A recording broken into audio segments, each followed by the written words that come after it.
Dubai Abu Dhabi യാത്ര ഇനി കുറച്ചുകൂടി ചെലവേറിയതാകും. അബുദാബി നഗരത്തിന് പുറത്തേക്ക് 2 ദർബ് ടോൾ ഗേറ്റുകൾ കൂടി വരുന്ന കാര്യമാണ് ഇന്നിപ്പോ പറയാനുള്ളത്. നഗരത്തിന് പുറത്തേക്ക് ദർബ് ടോൾ ഗേറ്റുകൾ വ്യാപിപ്പിക്കുന്നതിന്റെ ഭാഗമായിട്ടാണ് ദുബായ് അബുദാബി ഹൈവേയിൽ ഗന്തൂത്തിലും അബുദാബിയിലെ ഷെയ്ഖ് സായിദ് ബിൻ സുൽത്താൻ സ്ട്രീറ്റിലെ അവിടെ അൽ ഖുറമിലും ടോൾ ഗേറ്റുകൾ സ്ഥാപിച്ചിരിക്കുന്നത് എന്നുള്ളതാണ്. ഔദ്യോഗിക പ്രഖ്യാപനമൊന്നും ആയിട്ടില്ല, പക്ഷെ ഇതിന്റെ നിർമ്മാണം എല്ലാം പൂർത്തീകരിച്ചിട്ടുണ്ട്. ഇതുവരെ അബുദാബി നഗരത്തിലേക്ക് പ്രവേശിക്കുന്ന 4 പാലങ്ങളിൽ മാത്രമാണ് ടോൾ ഗേറ്റുകൾ ഉണ്ടായിരുന്നത്. അതായത് ഷെയ്ഖ് സായിദ്, ഷെയ്ഖ് ഖലീഫ, അൽ മക്സ, മുസഫ പാലങ്ങൾ. ഇവിടെ ആയിരുന്നു ടോൾ ഗേറ്റ് ഉണ്ടായിരുന്നത്. ഇനിയിപ്പോ ആദ്യമായിട്ടാണ് നഗരത്തിന് പുറത്തേക്കുള്ള ഹൈവേകളിൽ ദർബ് ഗേറ്റുകൾ സ്ഥാപിക്കുന്നത് എന്നുള്ള ഒരു കാര്യമാണ്.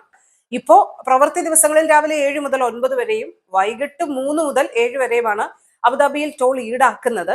ഓരോ തവണ കടന്നു പോകുമ്പോഴും 4 ദിർഹം വീതമാണ് ഈടാക്കുന്നത്. ഞായറാഴ്ചകളിലും പൊതു അവധി ദിനങ്ങളിലും ടോൾ ഇല്ല.